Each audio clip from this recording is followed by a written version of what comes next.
आज से कोई 2015 में यानी कि तकरीबन 7 साल पहले इसी हॉल के अंदर एक प्रोग्राम यूथ पार्लियामेंट का था और उसमें इसी तरह एक करारदाद पेश की गई कि बल्दियाती इंतखाबात में नौजवानों की रिज़र्व सीट होनी चाहिए, ठीक है। और उस प्रोग्राम में इत्तफाक से कुमैल हैदर शाह भी मौजूद थे और नासिर हुसैन शाह साहब भी मौजूद थे। तो जब नासिर हुसैन शाह साहब स्टेज पर आए तो उन्होंने उस करारदाद का वादा किया और इस पर जो है फिर वो बिलावल भुट्टो साहब से मिले। मेरे ख्याल से कुमैल साहब उसके बारे में थोड़ा सा बताएंगे अब, तो फिर माइक ने दें तो मैं इस पर फिर अगले सवाल की तरफ बढ़ता हूँ। जी बिस्मिल्लाहिर्रहमानिर्रहीम।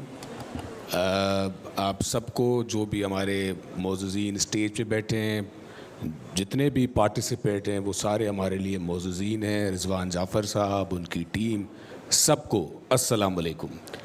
बहुत सारे लोग यहाँ के जो मेंबर्स हैं वो मुझे जानते हैं क्योंकि मैंने और रिजवान भाई ने ये सारा जो स्टार्ट है वो 2009 से किया था। इन्होंने मुझसे पहले किया था 2002 से, but we started working for the youth from 2009।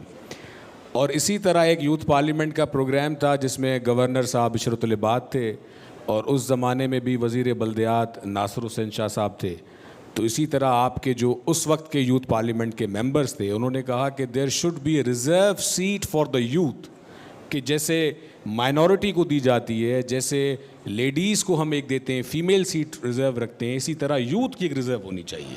और वही बात हमने जाके बिलावल भुट्टो ज़रदारी साहब के आगे रखी। उनसे जब बल्दियाती निज़ाम उस ज़माने में बनाया जा रहा था तो उसको बड़ी ही पजीराई मिली। और आपको ये मैं बताना चाहूँगा कि वो पाकिस्तान पीपल्स पार्टी ने या सिंध में, क्योंकि जब आप कोई भी नया कानून बनाते हैं या आइन बनाते हैं तो उसमें आप तमाम पार्टीज़ को ऑन बोर्ड रखते हैं। तो उस टाइम पे मेरे ख्याल से जो आज की हुकूमती पार्टी है वो तो नहीं थी, सिंध में उनकी सीट्स कम थी, लेकिन MQM हो गई या जितनी भी दूसरी जमातें, सबके साथ हमने वो मुशावरत की, मीटिंग की और वो यूथ की रिज़र्व सीट सबसे पहले सिंध गवर्नमेंट ने दी।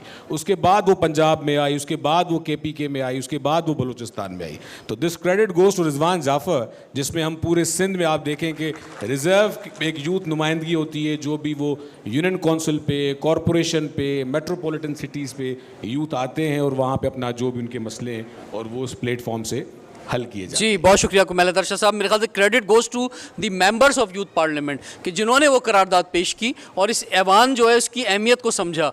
तो इसी तरह से आप जो कुछ बोलते हैं वो खाली जाता नहीं है, वो आगे कहीं सुना जाता है। जी नेक्स्ट।